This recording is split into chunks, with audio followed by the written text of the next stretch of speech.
이번 방송에서 제공하는 투자 정보는 투자 판단에 대한 조언입니다. 방송에서 제공하는 주식의 가치, 가격 상승 및 가격 하락에 대해서는 방송사에서 보장하지 않습니다.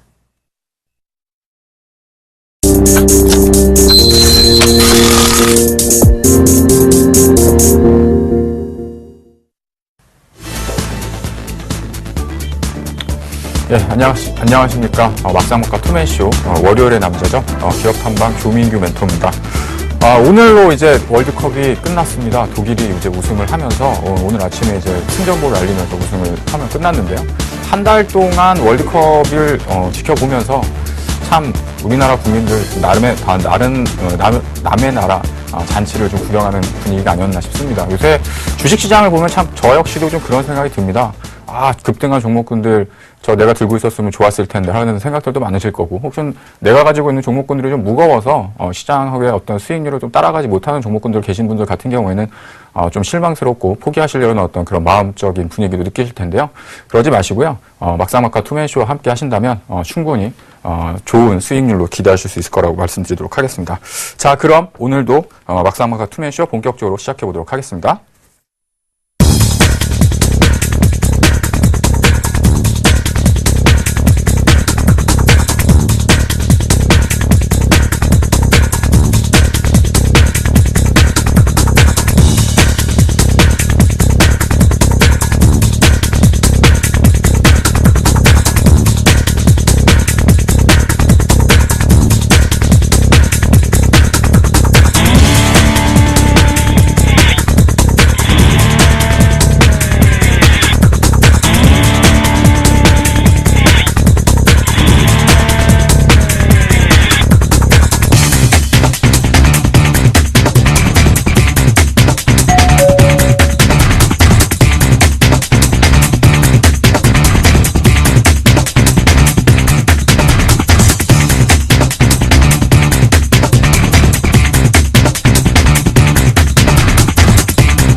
네, 오늘 이제 시장부터 좀 살펴보도록 할 텐데요. 오늘 전반적으로 시장 분위기는 코스피, 코스닥 소폭 상승을 하고 마감을 했습니다. 코스피 지수 같은 경우에 사실 시작에서부터 한 2,000포인트에 근접하는 흐름을 보였다가 장중에는 결론적으로는 좀 상승폭을 좀 낮춰놓는 흐름들을 좀 보였었는데요. 그 이유는 잘 아시는 것처럼 업종을 대표하는 대형주죠. 대형주들이 워낙에 좀 탄력 자체가 좀 둔화되는 모습들을 보여주다 보니까 지수가 이제 올라가는데 상승을 하는 데 있어서 계속해가지고 좀 저항을 받는 분위기를 좀 보여주고 있습니다. 반면에 이제 지속적인 어떤 상승 흐름을 보여주고 있는 종목군들 같은 경우에는 꾸준한 어떤 상승세를 이어져 나가는 모습을 보여주고 있기 때문에 아직까지는 시세적인 구간에서의 어떤 그 추세가 이탈되었다 이렇게 좀 판단하기는 좀 어려울 수는 있겠지만, 단기적으로 제가 보는 관점에서는 약간 좀 과열 국면에 진입된 종목군들이 좀 많이 있기 때문에 사실은 심리적인 부담감이지만 기업에 대한 어떤 적정한 가치 이상으로 지금 시장이 좀 과열 국면에 들어가지 않고 있나 이렇게 좀 판단을 좀 하고 있습니다. 반면에 이제 하락을 하고 있는 종목군들, 그다음에 특히 2분기 실적에 대한 우려감이 나왔던 종목군들 같은 경우는 계속해가지고 바닥이 없는 하락세를 좀 보여주고 있는데요. 이제 그 정도가 어느 정도까지 이제 그 하락을 멈추고 이제 돌아서는 어떤 시장의 흐름들이 또 나올 것이냐, 혹은 상승을 계속해서 했던 종목군들이 어느 순간에서부터 좀 차익 경쟁률이 나오면서 좀 쉬는 흐름들이 나올 것이냐, 그 정도가 이제 가까워지는 시점이 되고 있지 않나 이렇게 판단을 하고 있는데요. 일단 이번 주 지수 밴드에 대한 부분들을 좀 말씀드리면서 계속해가지고 2000포인트, 그 다음에 1980포인트 후반권에서 지금 지수가 이제 정체되어 있는 모습들을 보여주고 있습니다. 그래서, 다시 한번 지수의 밴드를 좀, 이번 주 지수 밴드를 좀, 보여드리도록 할 텐데요. 예, 지금 7월 14일, 그 다음에, 월요일부터 이제 금요일까지 제가 이제 예상하는 지수의 밴드는 1988포인트부터 2005포인트 정도까지를 이제 말씀드리도록 하겠습니다. 첫 번째는 뭐 지난주에서도 그런 분위기였었는데 1990포인트, 그다음에 위쪽으로는 한 2010포인트 정도에 계속해가지고 좀 그 답답한 박스권을 계속해가지고 유지해 나가는 모습들을 보여주고 있고요. 특히나 이번 주 같은 경우에는 해외 경제 지표, 좀 굵직굵직한 지표 발표들이 좀 남아져 있는 상황이고요. 그다음에 ECB의 드라기 총재가 또 연설을 하게 되는데 이 부분에서도 또 여러 가지 어떤 금융 정책에 대한 확인 심리가 좀 남아있는 상황이다. 그래서 시장에 대한 부분 뭐 전반적으로 봤을 때는 뭐 종목이 올라가고 주가가 상승을 하고 있기 때문에 그냥 좋다 이렇게 생각할 수도 있겠지만 아직까지도 어떤 해외적인 어떤 지표라든가 이런 부분을 좀 확인하고 넘어가자 이런 심리들도 있기 때문에 대형주들의 어떤 그 투자를 하시는 분들 같은 경우에 이런 부분들도 한 가지씩은 좀 참고를 하시면서 대응하시면 좋을 것 같습니다. 그리고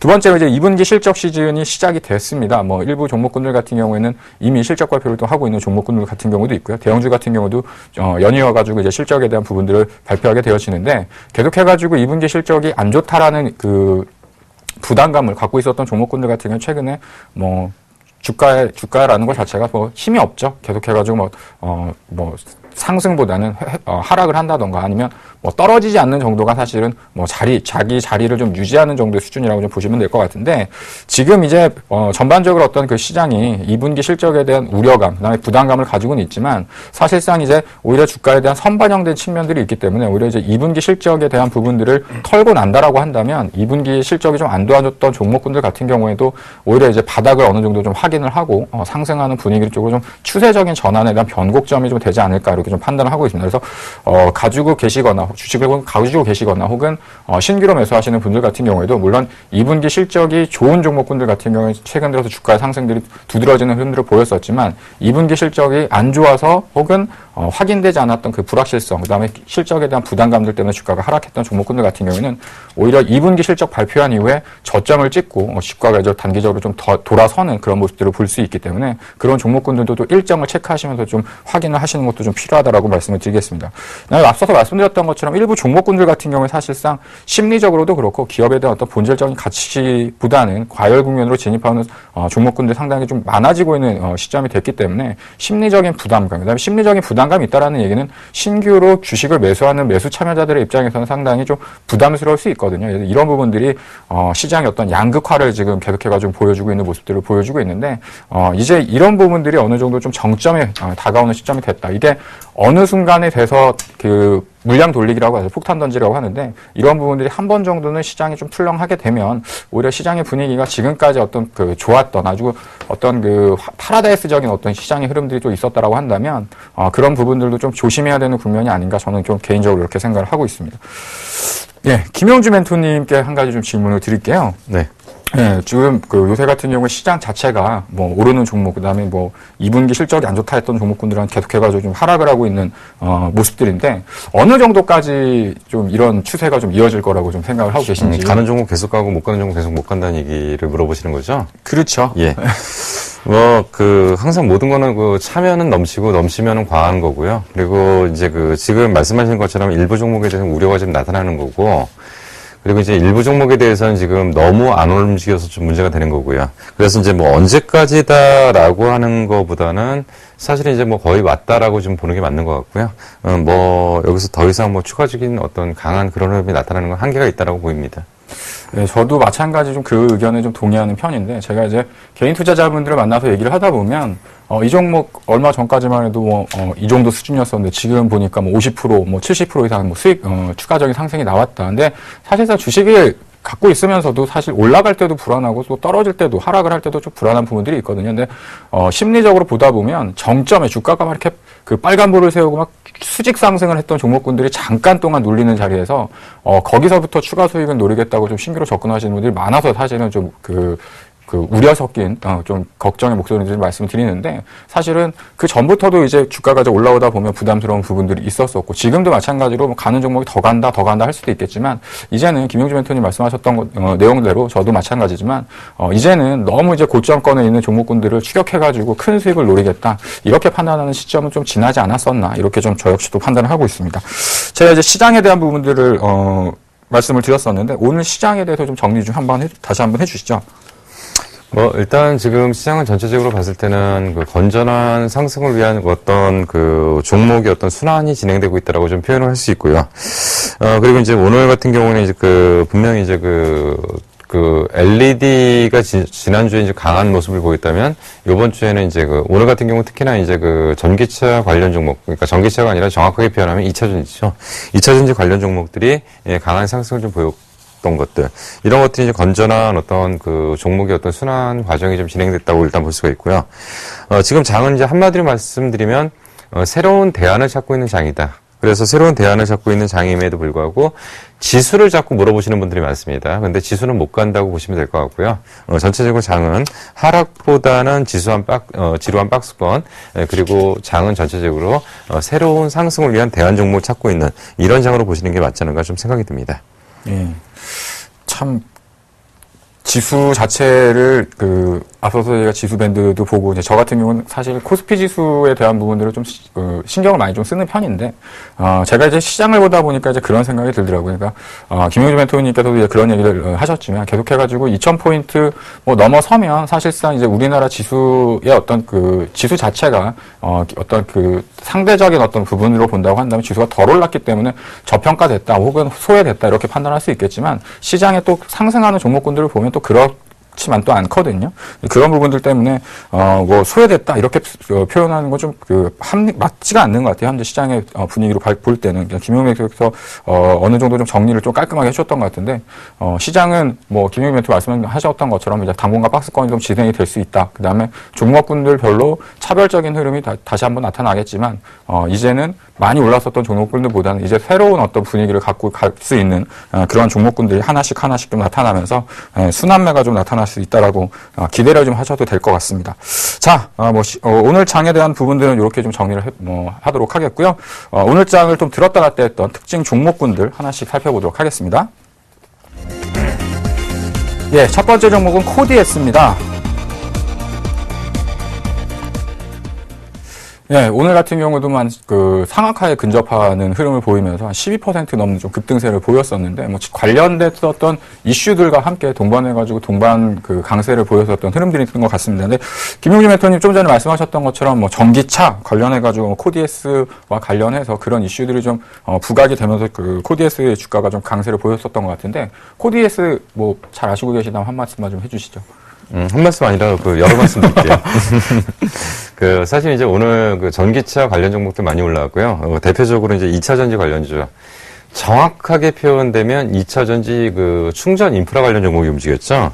그래서 이제 코디에스 관련 종목도 움직였는데, 일단 얘기의 흐름은 이제 그랬습니다. 뭐냐면 중국에서 구매세 철폐, 그리고 이제 3년 내 관용차 30% 전기차 교체, 자, 이런 얘기가 나왔고요. 이제 국내에서는 뭐라고 그랬냐면, 한국 정책금융공사가 전기차하고 충전 인프라 관련해갖고 1,000억 원 정도의 펀드를 조성해서 이쪽으로 밀겠다. 자, 무슨 얘기냐면 전체적으로 정책 개방이 결정됐고요. 그리고 종목 개방이 결정됐고 이러면서 이제 관련 종목들이 이제 강한 흐름들을 좀 보였다는 거죠. 자, 근데 분명히 이제 계속적으로 제가 말씀드렸던 게 뭐냐면 우리나라는 전기차 관련 종목은 없습니다. 그리고 정확하게 표현하면 2차 전지 관련 종목이고요. 전기차 관련 종목은 테마주입니다. 그리고 2차 전지 관련 종목은 산업 관련주고요. 근데 이제 이런 것들이 움직일 수 있었던 여러 가지 여건은 두 가지라고 봅니다. 바닥권인데다가 모멘텀이 살았다는 거죠. 그래서 이런 것들이 이제 어떤 안정적인 모습을 보이는 거고. 자, 그러면 이런 것들이 이제 직접적으로 실적으로 연결된다. 예를 들어서 중국에서 구매세 인하, 예를 들어서 30% 전기차 교체, 그리고 충전 인프라 구축, 그리고 충전 인프라 실적인 반응들. 근데 이런 것들이 이제 오는 데까지는 상당한 시간이 걸리지만 분명한 것은 바닥이기 때문에 이런 것들이 의미가 있다는 표현을 드렸고요. 그리고 거기에 따라서 구체적인 어떤 산업들의 어떤 변화들이 좀 생기는 것 같은데, 자, 조민규 멘토님은 오늘 코디에스 상승에 대해서 어떻게 보시나요? 일단은 뭐 단기적으로 많이 올랐었던 종목군들보다는 이제 코스피 대형주들의 어떤 시세 흐름 자체가 좀 지지부진한 모습들을 보여주고 있다 보니까 앞서도 말씀하셨던 것처럼 이제 성장주 세타라고 하고 있는 종목군들이 이제 바닥권에서부터 단기적으로 좀 반발 매수세가 좀 들어오지 않았나 이런 생각을 좀 하고 있습니다. 앞서 뭐 정리를 워낙에 잘해주셨기 때문에 뭐 중국과 관련된 이슈라던가 뭐 그러니까 펀드의 조성 관련된 어떤 이슈들이 있겠지만 사실상 이제 그런 부분들이 실적으로 반영될 때까지는 어느 정도 좀 시간이 좀 필요하지 않을까 저는 개인적으로 좀 그렇게 생각을 하고 있고요. 그다음에 사실 어떤 기술적 지표로 우리가 좀 그 종목군들을 본다라고 한다면 오히려 이제 한 두세 달 정도의 흐름에서는 그 주가가 좀 상승을 하다가 이렇게 급락세 같은 어떤 조정을 좀 크게 받았었던 흐름들을 좀 보여줬었거든요. 그래서 단기적인 어떤 저가 메리트가 좀 발생하는 수준에서 최근에 나타났었던 어떤 이슈가 부합됐었던 그런 정도의 흐름으로 저는 좀 개인적으로 그렇게 보고 있어요. 물론 이제 뭐 종목군들마다 뭐 전기차 그다음에 뭐 전기차 인프라라던가 이런 부분들에서 확실한 어떤 실적세가 나오고 그런 부분들이 된다라고 한다면 어떤 그 강세를 또 이어져 나갈 수는 있겠지만 아직까지는 조금 좀 시기상조적인 흐름들이 아닌가 저 개인적으로 좀 그렇게 생각을 하고 있습니다. 저는 개인적으로 이렇게 봐요. 그러니까 뭐냐면 충전 인프라라는 거에 이제 얼마 전에 이제 그런 얘기 나왔죠. 뭐 테슬라하고 몇몇 회사가 합쳐가지고 충전 인프라 만든다.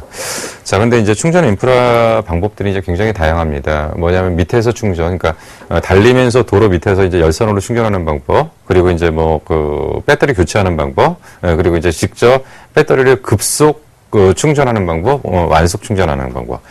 사실 근데 지금 현재 뭐냐면 이게 헤게모니 싸움인데 누가 뭐를 가져가느냐에 따라서 서로 간의 그 반응들이 다르기 때문에 저는 여기에 대한 성장성을 구체적으로 열거하기는 어렵습니다. 근데 이제 2차 전지라는 종목을 갖다가 저는 어떻게 표현을 하냐면 소재 쪽에 직접적인 성장을 갖고 있는 종목과 그렇지 못한 종목으로 지금 분류하는데 사실은 지금 그 충전 방법이 구체화되지 않은 상태에서 코디에스가 중국 쪽에서 이러한 것들, 전기차 교체한다고 그래서 구체적으로 이제 코디에스가 급등할 이유가 없었던 거죠.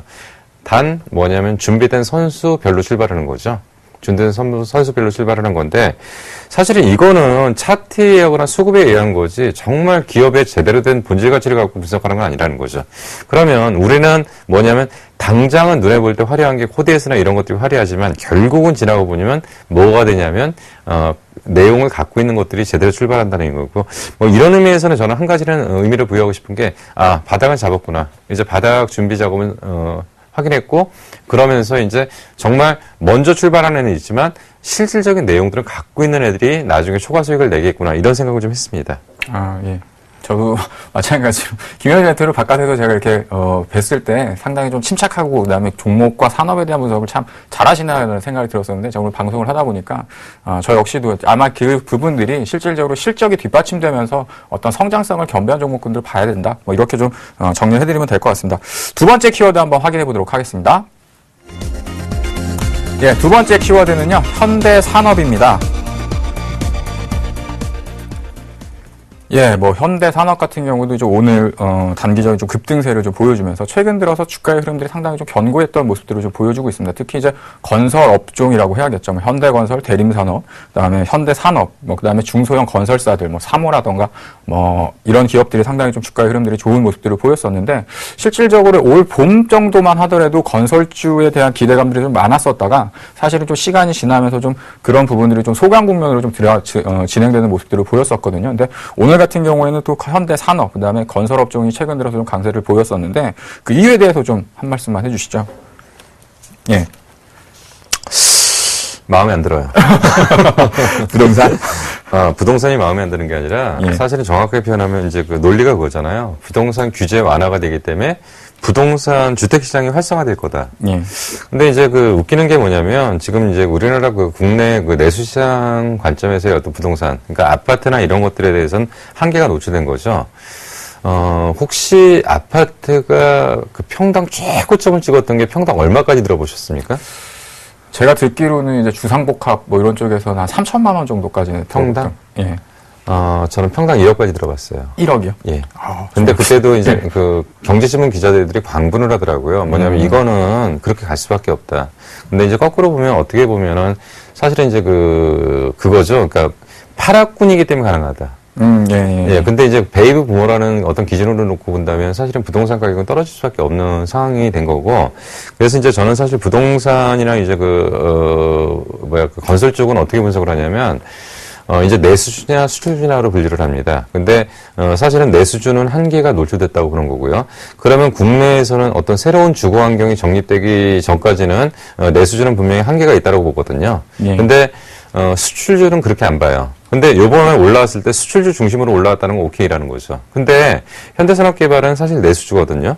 그렇기 때문에 얘네들은 분명히 한계가 노출된 거고, 그러면 자, 좋습니다. 기준금리 인하 기대. 기준금리 인하라는 것은 부채가 많다거나 아니면 가지고 있는 어떤 문제들을 갖다 털어내는 과정들. 그러니까 금리가 인하가 되면 투자가 활성화하게 되기 때문에 이 사람들이 다른 쪽의 어떤 부동산의 대안을 갖고 간다. 아니면 그 현재 보유하고 있는 부채가 많기 때문에 이자 비용이 줄어든다. 이런 구조로 해서 오케이라는 얘기고, 예, 그리고 주택시장 활성화 대책이라는 거에 대해서 긍정적으로 얘기를 한다고 그러는데, 사실 이거는 일시적인 모멘텀이 될 거고요. 얘네들이 실적이 추세적으로 안정적으로 지속적으로 가기에는 한계가 노출됐다는 거고요. 오히려 이제 현대산업개발이 아니라 다른 쪽의 어떤 수출 관련 쪽의 그 건설 쪽이라면 얘기는 좀 달라질 거라는 거죠. 왜냐하면 앞으로 이제 뭐 우리나라가 이제 워낙 건설 경기에 대한 노하우를 써서 이쪽 저쪽에 대한 어떤 그런 그 수출을 하는 그런 쪽이라면은 앞으로 굉장히 성장할 수 있다고 보지만, 현대산업개발은 저는 분명히 지금 실적은 단기적으로 좋아질지 모르지만 분명히 한계는 노출될 거다. 그렇기 때문에 현대산업개발이 움직일 수 있는 건 눈에 보이기 때문에 이거는 뻔하다는 얘기고요. 그런 측면에서 단순하게 부동산 규제 완화 그리고 주택시장 활성화 이코로 현대산업 주가 상승, 이거에 대한 공식은 부정하겠다는 겁니다. 예. 저 역시도 좀 비슷한 의견이긴 한데, 사실은 이제 앞서 말씀하셨던 것처럼 현대산업이라던가 내수와 관련된 건설업종에 대한 건설주들에 대한 주가가 상당히 좀 큰 폭의 상승을 하고 있는데, 그 이면에는 사실은 본질적인 기업 가치보다 상당히 좀 저평가되어 있다는 측면들이 좀 숨어 있습니다. 그러니까 뭐냐면 이제 PBR이라고 하는 어떤 기업의 내재 가치죠. 내재 가치 대비해가지고 상당히 좀 많이 이제 하락을 했었던 종목군들. 근데 2012년도 같은 경우에 그런 기업들 보면 대부분의 어떤 큰 폭의 적자를 시현하면서 한 2년 정도 동안 어떤 시장에서 계속해가지고 좀 핍박과 서름을 받으면서 바닥을 팍팍 꼈던 종목군들이 상당히 많았었는데, 이제 조금씩 그런 부분 숨통이 좀 트이지 않나 이런 기대감은 있지만, 사실은 이제 현대산업개발 같은 경우에는 덩치가 좀 크죠. 근데 그리고 내수의 어떤 부동산에 있어서 대표적인 성격을 갖고 있기 때문에 좀 주도주적인 그다음에 내수 건설이라고 한다면 이제 현대산업이 필두적으로 움직일 수 있겠지만, 또 김영준 멘토님 말씀하셨던 것처럼 뭐 해외 쪽에 대한 플랜트라던가 뭐 이런 부분들이 또 그 강세를 또 보여준다고 한다면, 또 해외 수출 비중이 높은 뭐 현대건설, 그다음에 삼성엔지니어, GS건설 뭐 이런 종목군들이 좀 좋을 수 있다라고 좀 저 역시도 판단합니다. 근데 다만 지금 현재는 제가 보는 어떤 시장에서 볼 때 돈이 갈 데가 없다. 수출 관련 기업들, 원화에 대한 부분들이 워낙 강세다 보니까 대형주 쪽으로 이제 그 돈이 가기는 좀 힘들고, 그렇다고 해가지고 지금 많이 올라가 있는 종목군들을 계속해가지고 그 기관이라던가 외국인들이 살 수 있느냐, 그런 부분도 사실 또 아니거든요. 그러다 보니까 그 중에서 좀 빼놓고 보면 내수 중에서도 증권과 이제 건설업 쪽이 상대적으로 좀 그런 부분에 좀 이슈가 좀 될 수 있는 부분들이 있고, 특히나 지금 이제 정부의 흐름들에 들어서도 어떤 경기에 대한 부양책이라던가 이런 부분이 상당히 지지부진했었기 때문에, 가장 먼저 경기 부양을 할 때 시도되는 부분들이 이제 부동산 경기 부양에 대한 제도라던가 이런 부분들을 개편하는 부분들이 이제 그 손을 댈 수 있거든요. 이런 부분들이 단기적인 이제 모멘텀으로 될 수 있다라고 좀 판단을 하고 있고, 앞서서 말씀하셨던 것처럼 이게 대세적인 상승으로 가기에는 좀 부족한 부분이 있지 않나, 저 역시 그런 부분은 좀 공감을 하고 있습니다. 자, 세 번째 키워드 한번 또 살펴보도록 하겠습니다. 예, 세 번째 키워드는 중국 원양 자원이네요. 예, 중국 원양 자원. 오늘 같은 경우에도 뭐 저점을 계속해가지고 이탈하면서 단기적인 좀 급락세를 좀 보여주는 모습을 보였었는데, 뭐 중국 관련주 하면 항상 얘기하는 것들이 뭐 실적 대비 저평가다, 뭐 이런 이제 그 얘기들을 하면서 중국 관련 기업들을 좀 기대를 해야 된다, 이런 얘기들이 많이 있습니다. 근데 중국 관련 기업들 같은 경우도 사실은 주가의 차별성이 좀 심하고, 그리고 과거에 어떤 심리적인 부담감들이 좀 많이 남아 있었던 흐름이었기 때문에, 지금 남아 있는 중국 관련주들도 사실 투자를 하시는 분들이 개 중에는 계시지 말씀이지만 또 불안하다, 뭐 기업의 내용을 잘 모르겠다 이렇게 하시는 분들도 계신 것 같아요. 근데 중국 원양 자원, 저는 사실 중국 관련주 제가 이제 중국 원양 자원이라던가 몇몇 회사들에 대한 IR에 참석을 해봤었지만 사실 내용을 잘 모르겠더라고요. 오히려 몇몇 소수에 있는 중국 기업들보다는 아직까지도 많이 남아 있는, 그리고 내용을 좀 우리가 쉽게 파악할 수 있는 국내 기업들에 대한 투자를 좀 장려하는 편인데, 중국 관련 기업, 중국 원양 자원 오늘 주가 흐름 어떻게 생각을 하십니까? 사실은 정상적인 재무제표라고 그러면 집 팔고 땅 팔고 대출까지 받아서 사야죠. 그렇죠. 그러니까 한 가지만 여기 그 자료화면 잠깐 보면서 얘기하겠습니다. 자, 그 작년에 매출이 1680억에다가 영업이익이 749억. 사실 이것도 예전에 비해서 많이 떨어진 거예요. 그러니까 뭐냐면 성장성이 둔화됐다고 하는 측면에서는 긍정적인 투자는 아닙니다. 그럼에도 불구하고 영업이익이 749억에 그 당기순이익 795억. 근데 이제 깜짝 놀란 게 뭐냐면 시가총액이 1095억. 그러면 소위 말하는 저희가 얘기하는 PBR과 PER, 그러니까 영업가치와 자산가치라는 측면에서 보면 영업가치가 얼마 정도가 나오냐면 1이 조금 넘게 나오는 거죠. 그럼 무슨 얘기냐면 이 회사는 한 바퀴만 돌리면 이만큼의 그 시가총액이 나오는 회사이기 때문에 눈 감고 투자하고요. 사실은 이게 정상적으로 신뢰할 수 있는 재무제표라면 뭔 짓을 해서라도 어마어마한 돈을 신용 아니면 뭐죠? 스탁론? 네. 이런 거 포함해서 그냥 무조건 사야 되는 거죠. 근데 문제는 뭐냐면 이 숫자를 못 믿겠다는 겁니다. 그렇죠. 저도 사실은 이제 그런 부분들이 있는데, 중국 관련 기업들 보면 예전에 성룡강전 투자라는, 이제 주식시장에서 사라졌던 기업들도 있고요. 중국 고섬, 이런 이슈들이 있다 보니까 시장에 참여하시는 분들이 중국 회사, 그 다음에 중국과 관련된 어떤 중국 시장이 워낙에 이제 급등을 할 때 중국 관련 기업들이 이제 우리나라에 상장을 하면 좀 이렇게 좀 두각을 나타냈던 시절이 있었었는데, 지금 같은 경우에는 사실 실적이 정말 좋아서 이 기업에 대한 투자를 해야 되느냐, 이런 부분들보다는 저 역시도 이 기업들에 대한 IR을 이렇게 몇 번 참석을 했었지만, 가서 얘기를 해보면 중국 사람들이 나와서 중국어 말을 합니다. 근데 사실상 이런 부분들이 우리가 실질적으로 직접적으로 이해를 할 수 있는 부분들이냐라고 본다고 한다면 사실은 상당히 좀 어려운 부분들이 있고요. 중국 원양자원과 관련된 기업들, 우리나라 기업 중에서 상당히 유사한 기업이면서도 재무구조 탄탄하고 실적 잘 나오는 기업들 많이 있거든요. 그러한 기업들 쪽으로 발걸음을 돌리는 것이 좀 낫지 않을까. 그래서 제가 이제 이 특징주 이런 부분들을 말씀드리면서 최근 들어서 중국 관련 기업들 중에서도 유상증자를 하는 기업이 또 발생을 했었고, 오늘 같은 경우에도 사실은 어떤 기업에 대한 실적의 우려보다는 외환 송금과 관련된 어떤 부정적인 이슈들이 나오면서 또 급락을 했었기 때문에 이런 부분들에 있어서는 사실 이런 부분들은 실적이 좋아진다고 해서 주가가 올라가거나 이럴 수 있는 기업들이 아닙니다. 그래서 이런 부분들로 있어서 좀 투자를 하실 때 좀 참고를 하시면서 좀 대응을 하셔야 되지 않을까, 이렇게 좀 정리를 해드리도록 하겠습니다. 자, 오늘까지 이 세 종목, 오늘장 특징 종목에 대해서 살펴봤는데요. 실질적으로 이제 올해 멘토들의 수익률 점검 다시 한번 좀 해보고 넘어가도록 하겠습니다. 7월 14일 월요일 막상막하 투매쇼 포트폴리오 수익률 확인해 보겠습니다. 먼저 조민규 멘토의 포트폴리오입니다. 현재 포트에는 총 4종목 편입되어 있는데요. 그중 유니테스트가 오늘장 0.81% 상승 마감하면서 현재 22%의 높은 수익률 기록하고 있습니다. 전 종목 보유 의견 주셨습니다. 이번엔 김용준 멘토의 포트폴리오입니다. 인포뱅크 종목을 포트폴리오 신규 종목 편입 준비로 내일장 시초가에 매도 의견 주셨으니까요. 내일장 전략에 참고하시기 바랍니다. 나머지 종목 보유 의견 주셨습니다. 이번엔 포트폴리오 수익률 베스트입니다. 오늘장 수익률 베스트, 먼저 2위부터 확인해 보겠습니다. 정동 멘토의 테크윙이 27.3%를 기록하며 2위를 기록하고 있고요. 3위는 조민규 멘토의 유인테스트가 22%를, 4위는 나무누 멘토의 CJ 대한통운이 18.4%를 기록하고 있습니다. 5위는 박종현 멘토의 한전 KPS가 5.7%를 기록하고 있네요. 그렇다면 오늘장 막상막하 투매쇼 수익률 베스트 1위는 과연 누가 차지했을까요? 김지웅 멘토의 마이크로 콘텍솔이 37.6%를 기록하며 1위 자리를 지켜내고 있습니다.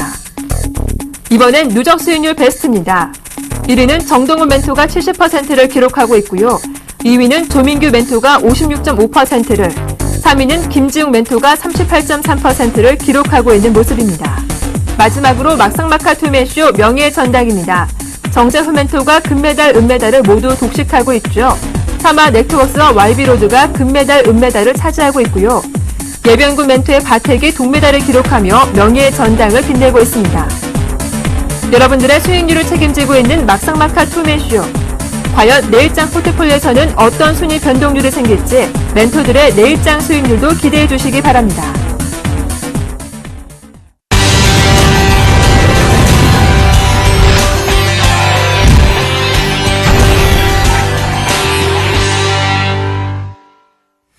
예, 종목 추천 히든카드 종목을 앞서서 말씀드리기 전에 기존에 가지고 있는 종목군들 주가 흐름 한번 살펴보도록 하겠습니다.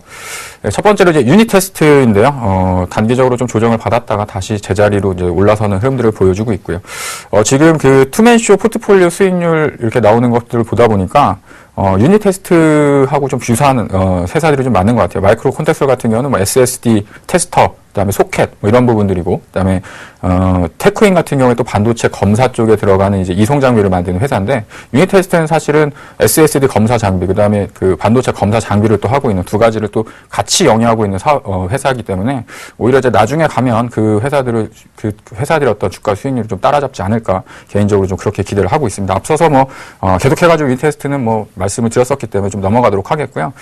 포트폴리오에서 좀 집중적으로 보셔야 되는 부분들이 이제 SK 이노베이션하고 하나입니다. 제가 이제 방송상에서 설명을 드릴 때 지금 이 종목이 과연 제대로 된 기업에 대한 평가를 받고 있느냐 이 부분을 좀 설명을 드리면서 두 번에 걸쳐서 이제 포트폴리오에 편입을 했었었는데, 마찬가지로 한 11만 5천 원, 4천 원 정도까지 단기적인 좀 상승세를 보여줬다가 최근 들어서는 다시 10만 원권까지 좀 주가의 하락을 좀 보여주고 있습니다. 뭐 기술적으로 보자고 한다면 뭐 다중바닥 형태라고도 표현할 수 있겠고, 만에 하나 이제 그 자리가 이탈된다고 한다면 또 추가적인 주가의 조정도 나타날 수 있겠지만, 아직까지도 기업에 대한 기본적인 가치에 대비해서 상당히 저평가되어 있는 국면이라고 생각을 하고 있고요. 오히려 3분기, 4분기, 이제 1분기, 2분기, 상반기는 끝났기 때문에 3분기, 4분기로 가면 갈수록 실적에 대한 턴어라운드, 그다음에 실적이 작년 대비해 더 기저적인 효과로 인해 가지고 좋아지는 흐름들이 나타날 수 있다고 생각을 하고 있습니다. 그래서 지금 당장의 주가가 중요한 것이 아니라 앞으로의 주가가 더 중요하다고 저는 생각을 하고 있기 때문에 이 두 종목은 SK 이노베이션, 그다음에 하나 같은 경우 단기적인 어떤 시세 흐름에 있어서 동요하지 않도록 하겠고요. 제가 생각하고 있는 목표가 이상가까지 갈 때까지 포트폴리오에서 좀 보유를 해나가도록 하겠습니다. 마찬가지로 손절가는 기본적으로 제시를 해드렸기 때문에 손절가에 대한 부분들이 지켜지는 범위 내에서 고집스럽게 한번 끌고 가보도록 하겠습니다. 메스로텍 같은 경우도 단기적으로 좀 조정을 받았다가 다시 한번 또 정배열권역으로 좀 올라오는 흐름들을 보여주고 있고요. 특히 상반기, 그다음에 1분기, 2분기 실적이 또 상당히 좋고, 올해 하반기로 가면 갈수록 그 말씀드렸었던 자동차 부품과 관련됐던 부분들, 엔진 부품과 관련됐던 부분들이 실적이 꾸준하게 성장하는 부분들을 이제 반영이 되고 있기 때문에 아마도 시간이 좀 지난다고 한다면 안정적인 주가 수익을 보여줄 수 있을 거라고 생각을 하고 있고요. 충분히 기업에 대한 가치보다는 저평가돼 있다. 이렇게 좀 짧게 설명드리도록 하겠습니다. 예, 포트폴리오 AS에 대한 부분들은 이렇게까지 하겠고요. 본격적으로 히든카드 키워드 살펴보도록 하겠습니다.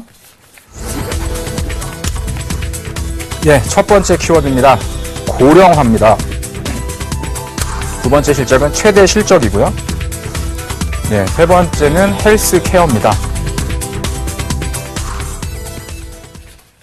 예, 뭐 시장에서 화두가 되고 있었던 고령화, 그다음에 우선 뭐 실적이라는 부분들은 빼놓을 수 없겠죠. 그다음에 이제 헬스케어, 뭐 최근 들어서 또 헬스케어 업종과 관련됐던 기업들도 상당히 주가 흐름들이 좋았었던 흐름들을 보였었는데, 이 세 가지를 좀 가지고 있는 기업을 또 한번 설명해 드리도록 하겠습니다. 첫 번째 뭐 고령화라고 하는 건 뭐 여러분들이 아시는 것처럼 지금 대한민국뿐만 아니라 전 세계적으로 인구의 그 평균적인 수명이 계속해서 연장되고 지고 있다는 것 익히 아실 텐데요. 이런 부분들 때문에 실질적으로 어떤 헬스케어라던가 이런 부분들에 상당히 좀 주목을 해야 된다. 그리고 그런 부분들로 인한 주가의 흐름들이 상당히 좀 좋아지는 종목군들이 많이 탄생을 했었습니다. 이 기업 역시도 마찬가지로 그런 관점으로 좀 접근해 보시면 좋을 것 같다라는 판단을 했고요. 두 번째 이제 최대 실적이라고 말씀드렸었는데, 재작년에 좀 실적이 조금 둔화되는 모습들을 보였었다가 이제 올해 상반기, 그다음에 올해서부터 다시 이제 실적이 좀 좋아지는 모습들을 보여주고 있고요. 그다음에 내년, 그다음에 내후년까지도 꾸준한 실적에 대한 성장을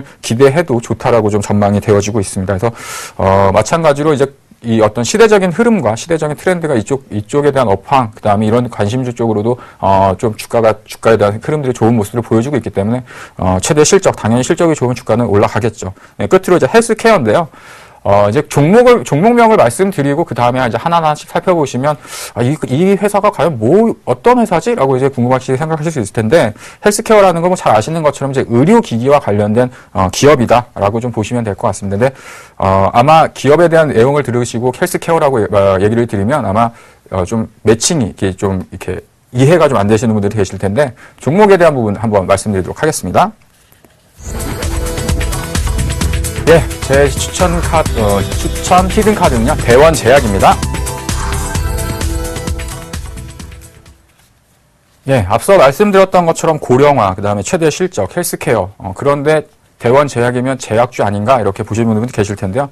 마찬가지로 제약주 하면 기본적으로 이제 인류가 살아가는 데 있어서 필수적인 제품이 됐잖아요. 고령화라는 건 제약 업종, 특히나 이제 그 약을 만드는 회사들 같은 경우도 상당히 특징적인 부분들이 좀 많이 나눠져 있는데, 뭐 전문 의약품을 하는 회사들이 있고요. 또 일반적인 우리가 쉽게 이름만 대면 알 수 있는 또 제품을 생산하는 또 기업들이 있습니다. 뭐 여러 가지 어떤 제품들마다 좀 차별화를 보여주고 있는데, 대원제약에 좀 집중하셔야 되는 부분들은 뭐냐면 만성질환 치료제 매출 비중이 좀 늘어나고 있다라는 거죠. 그러니까 흔히 얘기하는 만성질환이라는 건 일시적으로 어떤 병이 한번 생겼다가 사라져가지고 치료가 되는 것이 아니라 계속해가지고 그 질병이 꾸준하게 이렇게 이어지는 그런 그런 흐름들이기 때문에 그런 부분들은 사실상 약을 지속해가지고 좀 투입하고 사용해야 되는 부분들이 이제 발생을 하다 보니까 고령화가 되면 될수록 이런 만성질환 치료제 비중이 높은 기업들의 전 실적 자체가 좋아지는 흐름들을 좀 보여줄 수 있다라고 좀 보시면 될 것 같은데요.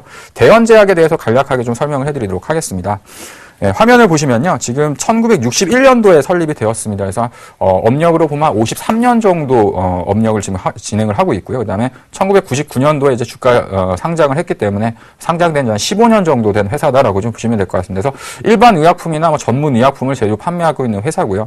자회사로는 딜라이트 큐비치라는 자회사를 또 보유하고 있는데, 앞서 설명드렸던 것처럼 제가 이제 대원제약이 생산하고 있는 어떤 약을 만들고 있습니다. 이렇게 설명드리기가 상당히 좀 어려운 게 뭐냐면, 너무 종류도 다양하고 우리가 뭐 실질적으로 약국에서 구입할 수 있는 것들이 아니라 의사의 처방을 통해 가지고 또 구입해야 되는 부분들이 있기 때문에 뭐 약명이라던가 이런 부분을 좀 제외하고 어떤 시대적인 트렌드라던가 이런 부분을 좀 참고하시면서 좀 보시면 좋을 것 같다라고 좀 판단을 하고 있습니다.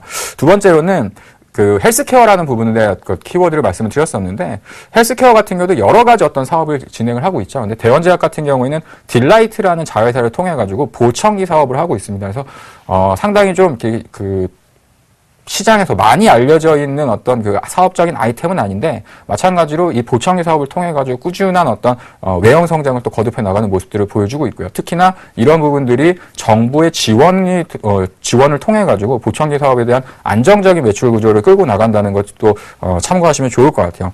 끝으로는요.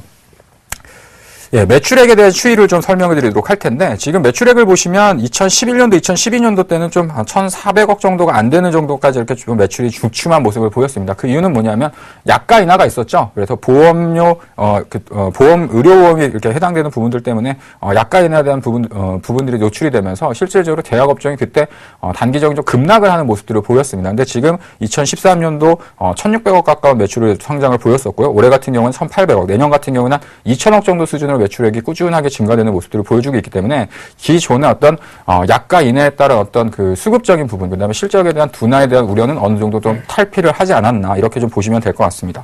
마찬가지로 이제 영업이익적인 측면을 좀 살펴보도록 할 텐데요.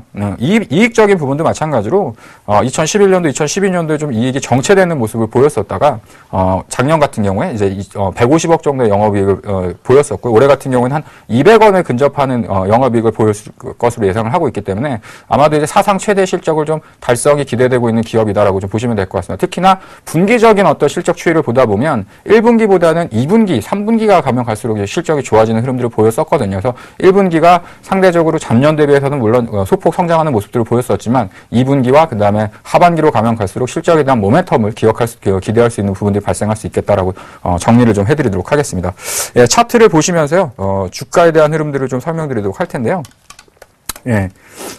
예, 지금 대한제약 같은 경우는 단기적으로 좀 박스권에서 주가가 좀 왔다 갔다 하는 모습들을 보였습니다. 지금 현재 주가를 보시면 대략적으로 한 14,000원권에서 10,000원 정도에서 계속해가지고 주가가 좀 움직여지는 흐름들을 보였었는데, 지금 현재 구간이라고 한다면 박스권 중단부에 좀 위치를 하고 있는 모습들이고, 과거 같은 경우에도 주가가 위아래 어떤 그 반복적인 사이클을 보여주다가 추가적인 상승을 보여줄 때 상당히 좀 단기적인 급등 시세를 연출하는 모습들을 보였었거든요. 최근 들어서 제약업종 내에서 특히나 중소형 제약사 중에서 어떤 개별적인 모멘텀을 갖고 있는 기업들에 대한 주가들이 상당히 좋았던 모습들을 보여주고 있었습니다. 그래서 대원제약 같은 경우는 내일장에 11,900원 정도의 매수가를 좀 제시를 해드리도록 하겠고요.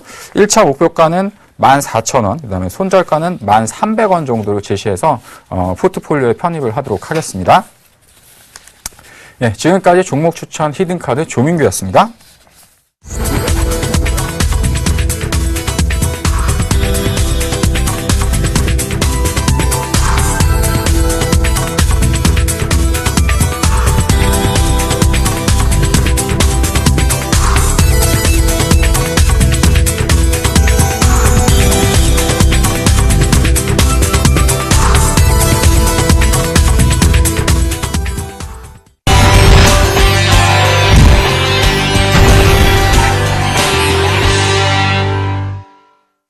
예, 히든카드 김용준입니다. 자, 오늘 이제 그 종목을 먼저 설명드리기 전에 잠깐 제가 오늘 조금 늦었습니다. 이제 오다 보니까 충분히 여유 있게 왔는데 갑자기 시간이 좀 늦어져 가지고 조금 늦었습니다. 자, 일단 본격적으로 좀 진행을 할 거고요. 먼저 이제 종목 AS부터 좀 진행을 하도록 하겠습니다. 먼저 이제 기존에 보유하는 종목은 냅두고요. 제가 오늘 포트 편입 제외를 하는 종목을 좀 먼저 말씀드리려고 하는데요. 그 종목이 이제 이미 오래전부터 이제 예고를 드렸습니다. 무슨 얘기냐면, 인포뱅크라는 종목은, 이거를 갖다가 수익을 실현시키기 위해서, 드린 종목이 아니고, 뭔가 좀 얘기를 드리고 싶었다라는 얘기를 좀 했었죠. 그래서 이제 계속적으로 말씀드린 게, 아직까지도 이제 이 종목에 대해서, 오토사라는 거를 갖다 제대로 이해 못 하시는 분들이 상당히 많을 건데, 저는 이 부분을 좀 보여드리기 싶었던 거고, 그리고 이제 스마트카의 핵심 어떤 플랫폼이다.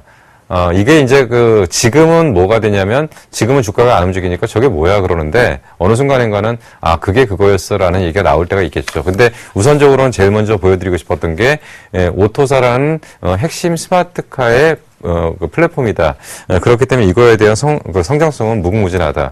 단, 아직은 출발을 안 했기 때문에 우리가 좀 시간을 갖는데 조금 편안하게 보자라고 해서, 잠깐 좀 보여드린 거고요. 저는 일단 오늘 약간의 손실을 갖고서 이제 정리를 한다라고 매도 의견을 드렸지만, 혹시 보유하고 계신 분들은 굳이 손절매를 해야 될 종목은 아닙니다. 그러니까, 지금 이제 7,300원이 이제 편입 가격인데, 오늘 기준으로 7,130원, 그리고 이제 정확하게 이제 기술적 분석으로 보면, 60일선이죠? 60일선이 위치하는 가격이 7,390원 정도, 그러니까 한 7,400원 정도. 그러니까 굳이 손절매 하실 필요는 없고, 그냥 보유하시고, 괜찮으시면 그냥 가져가셔도 됩니다. 다만, 저희는 포트 편입상, 이 종목을 제외하고, 다른 종목을 편입하기 위해서, 제외를 한다. 이렇게 좀 설명을 드리겠습니다. 자, 그리고 이제 최근에, 말도 많고 탈도 많은 게 이제 삼성그룹이죠. 근데 이제, 삼성그룹에서 제가 뭐라고 계속 말씀드렸는지 혹시 기억하시는 분들 기억하실 겁니다. 삼성에서 먹을 수 있는 거 딱 한 종목 남았다. 그게 뭐냐면 삼성 SDI다. 삼성전자 150만 원 갔을 때 뭐라고 말씀드렸냐면, 삼성전자의 실적이 고평가돼서가 아니라 삼성전자의 성장성이 없기 때문에 절대로 못 올라갑니다. 라고 말씀드렸죠. 그래서 삼성전자는 120만 원 하던 140만 원 후반대 고점, 박스권입니다. 환율 때문에 떨어지는 것도 아니고요. 외국인 보고서에 의해서 떨어지는 것도 아닙니다. 그러나 유일하게 먹을 수 있는 게 삼성 SDI다. 자, 삼성 SDI의 전지사업 이해 못하면은 절대로 삼성 SDI에 투자 못하실 거라고 말씀드렸고요.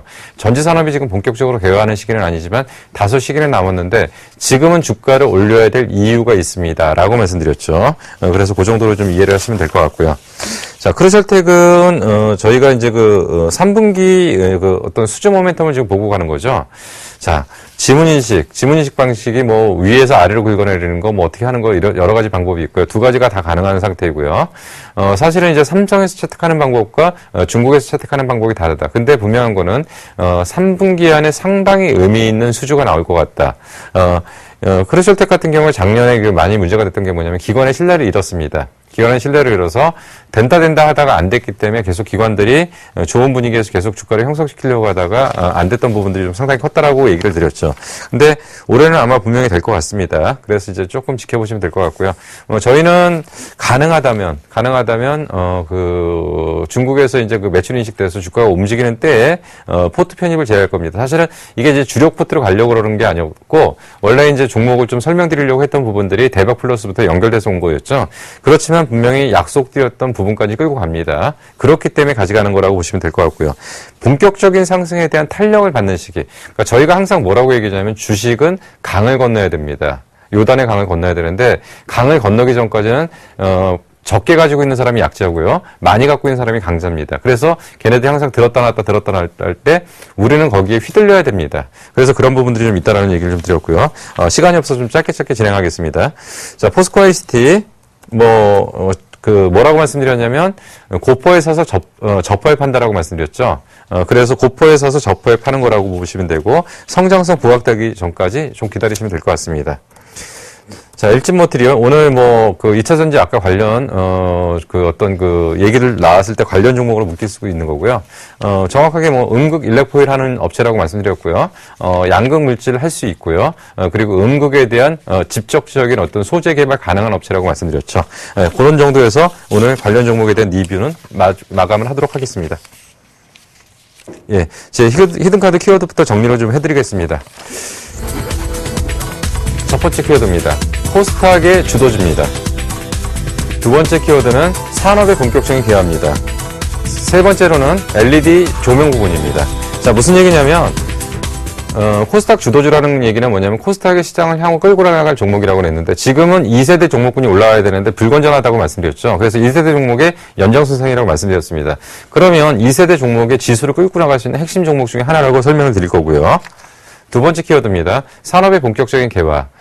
제가 늘 얘기하는 게 그 산업의 성장 사이클이라는 얘기를 해요. 생성기, 성장기, 성숙기, 화랑기라고 얘기를 했죠. 화랑기에서 투자하는 거 아니고 생성기에서 투자하는 거 아니고 성장기 초기 국면에 투자하는 거 맞습니다. 그래서 성장기 초기 국면에 놓여있는 업체라고 말씀드렸고요.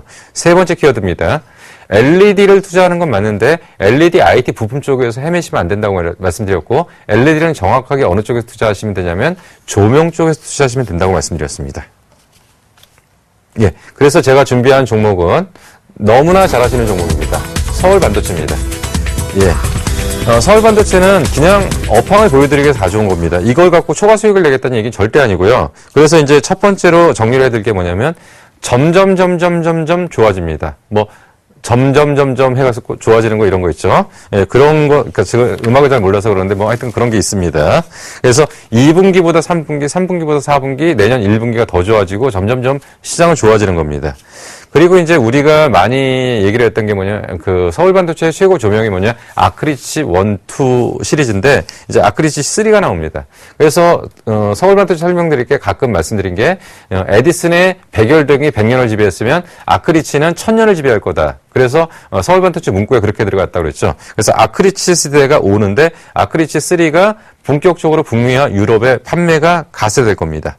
자, 그리고 제가 가장 중요하게 보는 게 뭐냐면 대부분 이제 LED 괜찮다고 했는데 그동안 5만 원 정도 됐을 때 제가 가장 반대했던 게 뭐냐면 실적 대비 지나치게 고평가입니다. 그래서 지금은 거꾸로 뭐냐면 중기 조정 마무리됐다. 무슨 얘기냐면 5만 600원에서 충분한 조정을 받고 이제 중기 조정 마무리한 상태에서 새로운 성장 사이클, 새로운 상승 사이클로 전환되고 있는 시점이다. 자, 이렇게 보니까 이제는 매매를 해도 괜찮을 거다. 바닥은 모르기 때문에 기술적 분석. 그러니까 저는 기술적 분석을 좋아하는 사람은 아니지만 전체적인 대형주나 어떤 시가의 비중이 있는 종목들은 그래도 차트 매매를 하셔야 된다라고 말씀드렸고 그런 관점에서 수급은 좀 보셔야 된다라고 말씀드렸는데 최저 바닥에서는 건들기 어려웠고요. 정배열 국면의 초기 국면에서 이제 눌림목 끝났고 전형적으로 이제 기술적 분석하는 사람들 얘기잖아요. 그리고 이제 다음에 얘기하면 저항선 뭐라고 얘기하냐면 자, 여기 120선 걸렸습니다. 여기서 파세요 그러잖아요. 근데 우리는 여기서 안 팝니다. 이거는 기술적 분석하는 사람들 얘기고요. 저희는 산업 사이클을 보는 사람들이기 때문에 산업 사이클 상에서는 저거를 돌파하는 게 정상입니다. 자, 그래서 매매 전략 바로 들어가겠습니다. 예. 오늘 종가가 사실은 조금 더 낮았으면 괜찮았을 것 같은데, 정확하게 이제 이동평균선 저항선에 걸렸기 때문에 내일 조금만 올라오면 저항이 걸릴 것 같긴 해요. 근데 일단은 금일 종가 4950원에 매수가로 편입을 하겠습니다. 그리고 손절가는 사실은 이 가격을 이탈하면 안 되겠죠. 정확하게 표현하면, 그러니까 이 추세 라인들인데, 이 추세 라인을 기준으로 보니까, 한 39,000원 정도를, 크게 벗어나면 안 될 것 같다는, 그래서 이제 손절가 라인은 39,000원. 그리고 일단 목표가는 단기적으로는 늘 말씀드리지만, 저는 목표가를 1차 고점은 잡지만, 올라가면 가격을 수정한다고 말씀드렸죠. 그래서 1차 목표가는 45,000원 제시하도록 하겠습니다. 예, 지금까지 그 히트카드 그 서울반도체 김용준이었습니다.